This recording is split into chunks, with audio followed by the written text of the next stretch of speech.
So today we are going to be having our subwoofer system. It's our music system, a small one with the subwoofer and two tweeters here. We will be looking at how in an off-grid situation, when you want to be operating with a battery, maybe you have a small solar system and you would like to also still have your music, the normal comforts of this life. We are going to be therefore looking at how, if your system does not come from the factory with a connector for a battery, how you can modify yours to be able to use a battery.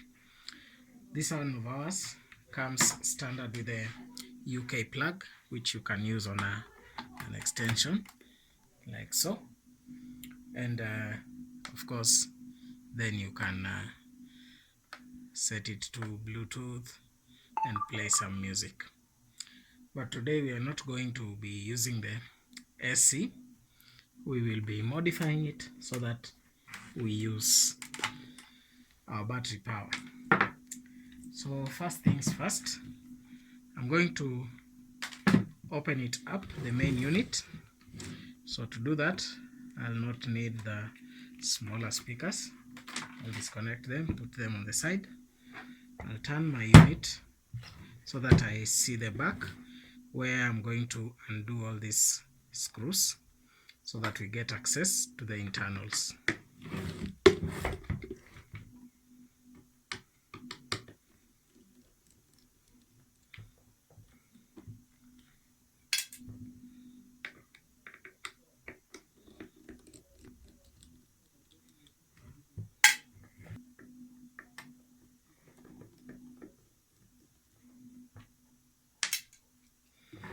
So there it is, all the screws are now out.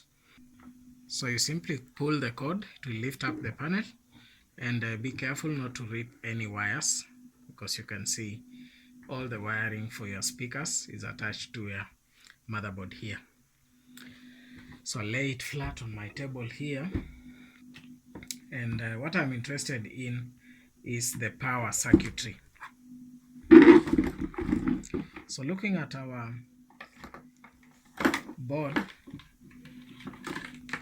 I'm going to be following my AC code and not where it is getting connected to the motherboard.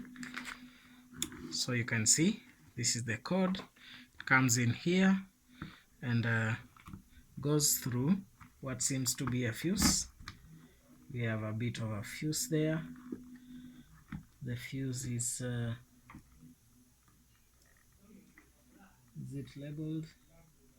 It is rated 800 milliamps, so it will blow if we go above that. From that fuse, of course, we have the switch.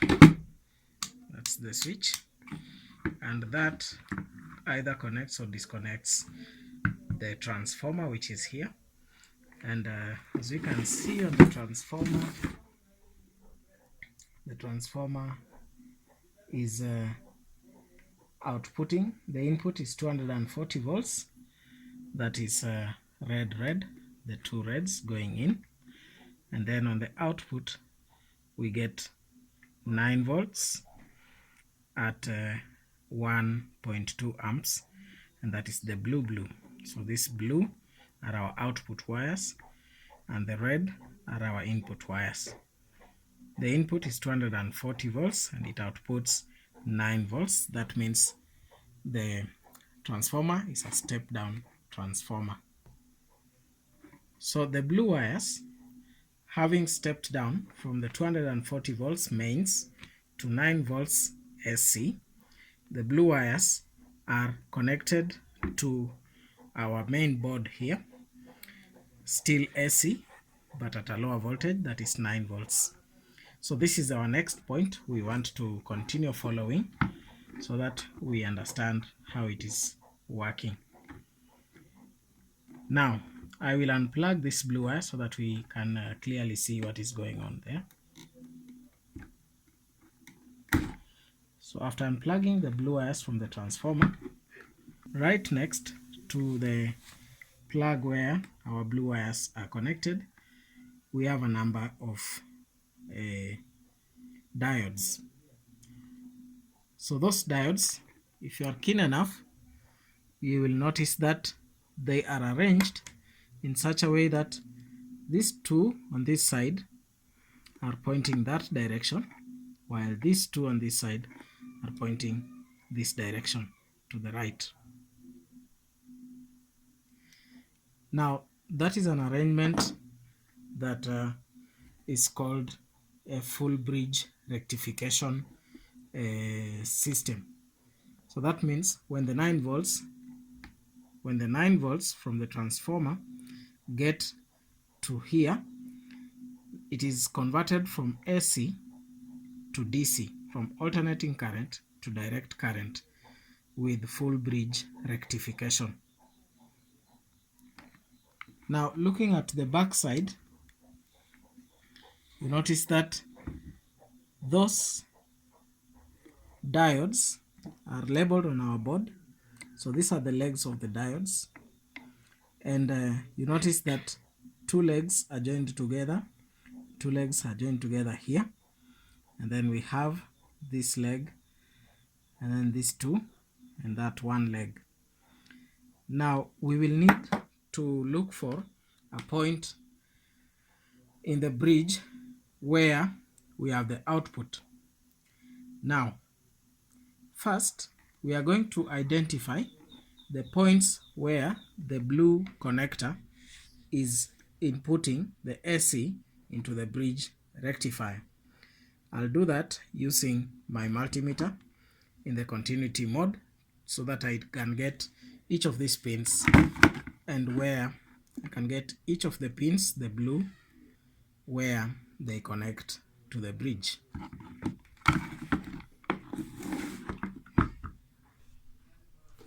I'll set my multimeter here, and I'm going to be using the continuity setting to find the connection point from where the blue wires connect to where they electrically connect to the bridge, the rectifier.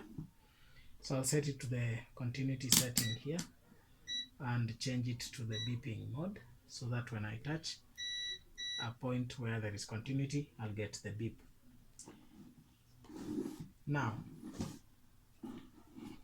we are going to get from these 2 points. So this is the first point where we have the blue wire, and as you can see, it connects to this diode here, and from this other blue wire point, we can see it connects to this. So that means those are our input points, that one and the two which are joined together.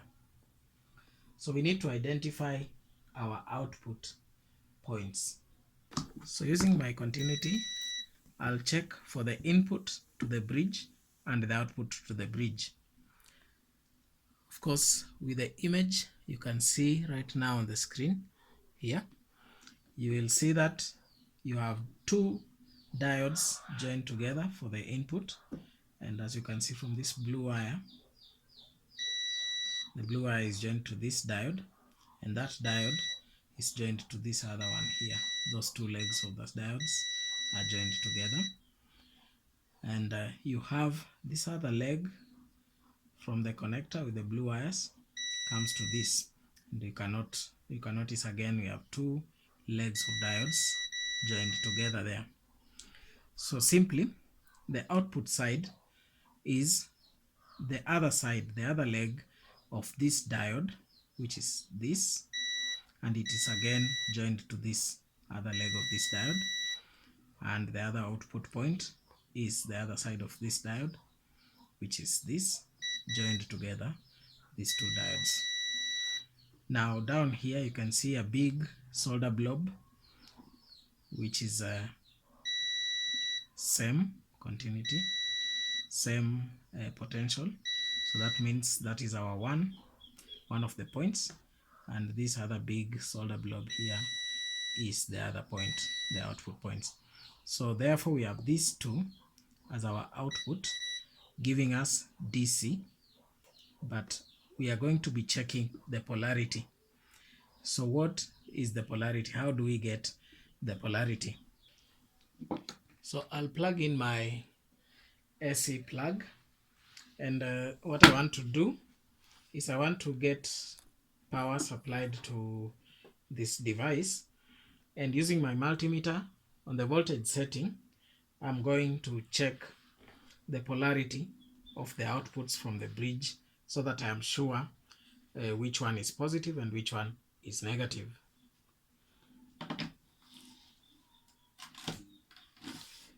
So my switch is already on, and at this point is where I remind you to be careful. The voltages you're working with are dangerous, so do not touch anywhere you are not supposed to touch. Now, using my multimeter on the voltage settings, DC voltage, this is AC and that is DC. So on the DC setting, I'll use my two probes, and this is my positive probe, that is my negative probe. So I'll position them on these two solder blobs in any orientation, and I'll check to see if I have a negative sign on my multimeter. So I'll place my black probe on this solder blob here, and my positive probe on this other probe here.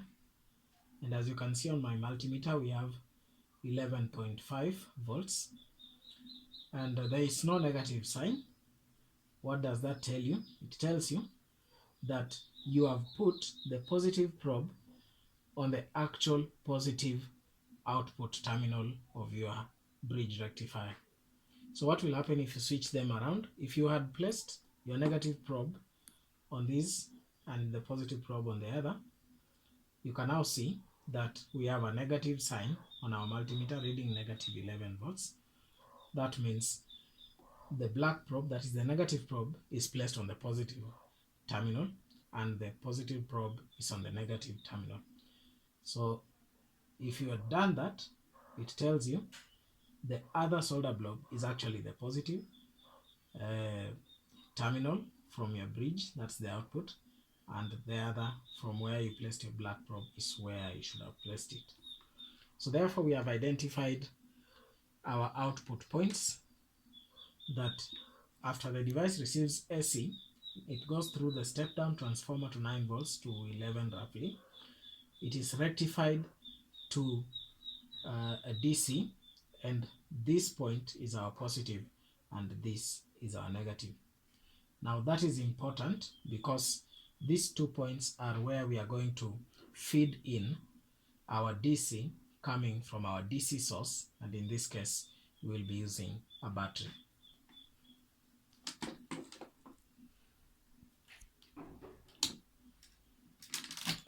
So now I'll be utilizing this computer power cable, and you can notice it is a power cable that you will normally use to connect a computer to a UPS, an interruptible power supply. That kind of plug can also be found on what we colloquially call back-to-back cables. So I've cut off this side where you have the female side. Is it the male or female? Tell me in the comment section. But that is the side you can see. And on this side, I have my two wires, the brown and the blue. Now, the brown is what is connected to the live pin, and the blue is what is connected to the neutral pin. Now I'll designate my brown for live to be my positive, and the blue for neutral to be my negative. I'm doing so because the battery I'll be using this sound system with has the compatible cable to this one, and the arrangement is the same. I'm using on that cable the brown for positive and the blue for negative. That is live positive, neutral negative. I think that makes sense, and I'm repurposing this. They are not meant to be used for DC, but I'm repurposing them so that at no point can I miss the polarity, because these plugs connect only in one way. Now I'm going to feed in my wire through the front, the air port. I'll feed in my wire through the air port because I don't want to poke holes into the cover material. When you look keenly, we have a mesh there which I've already plugged a hole through, so I'll just route my cable through it so that it comes out on the other end, and here these ends are the ones that I'm going to be connecting to our DC points on the board. So remember, this was our positive and this is our negative. So that means I'll connect this brown, I'll solder it, the brown wire to that point and the blue wire to that point. Now first I'll prepare my wire. Of course I'll need to shorten it.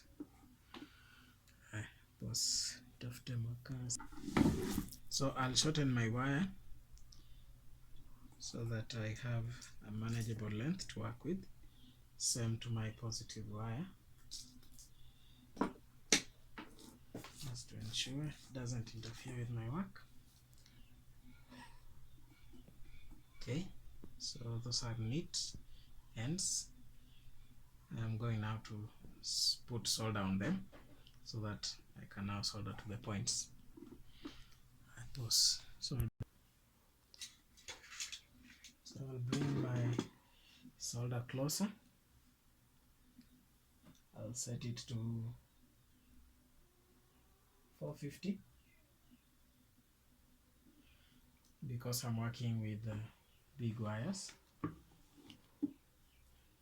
So I'm going to apply solder to my wires.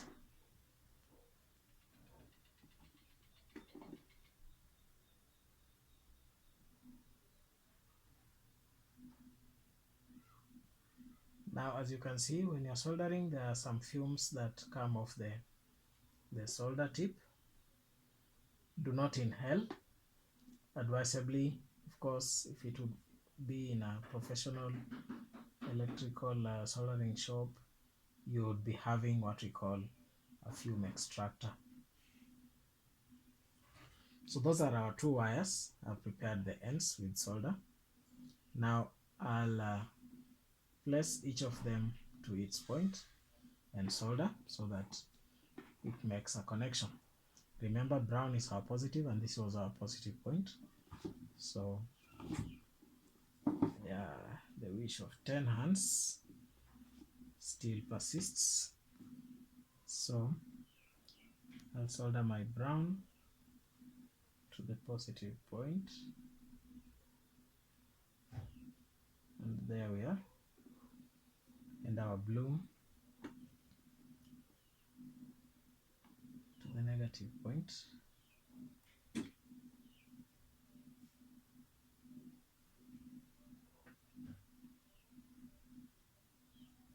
And there we are. So that way we have made our connection, brown for positive and blue for negative. Just ensure your wires do not make contact with any other point on the board so that you know everything is safe. Okay. So we have soldered our positive wire to that point and our negative wire to the point. Blue, negative, brown, positive. So here is our battery. It is a 4S battery, which at full it will have a voltage of 16. And those are my BMS balance leads coming to my BMS, and the output of the BMS is connected to a common computer power supply cable. So that power supply cable is what can be connected to my DC cable for my sound system, and you can see they can only connect one way. So just to confirm, I'll use my multimeter, and in the voltage setting, which is still in DC voltage, I'll confirm the voltage of my battery, and you can see that I put that probe in the live, and this one, it's the other way around, so that is live and this is neutral. And on our multimeter we have a voltage of 14.3 volts. So when I line it up, the right side of this, the right hole, is live, and this is neutral. That means this is positive and that is negative. In my DC plug for the sound system, I can check this is the positive and that is the negative. So this is positive and this is positive. So when they are coming to connect, you can see they line up properly, positive to positive and negative to negative. Now at this stage is where we give our M-Pesa pins to our spouses, so that if anything explodes, they can withdraw the money, help themselves in this life. So I'll plug it in. I know everything is okay, so that we see what happens. So that is it. I've made the connection, and when you see on the front side of my sound system, the unit is on. So what remains is to now finish it up by closing our unit up, and I'm going to return the screws. So I'll route my added cable properly, make sure it is not pinched anywhere, get my back panel to fit properly, my fuse here, get it to fit properly. There it is. Return my screws.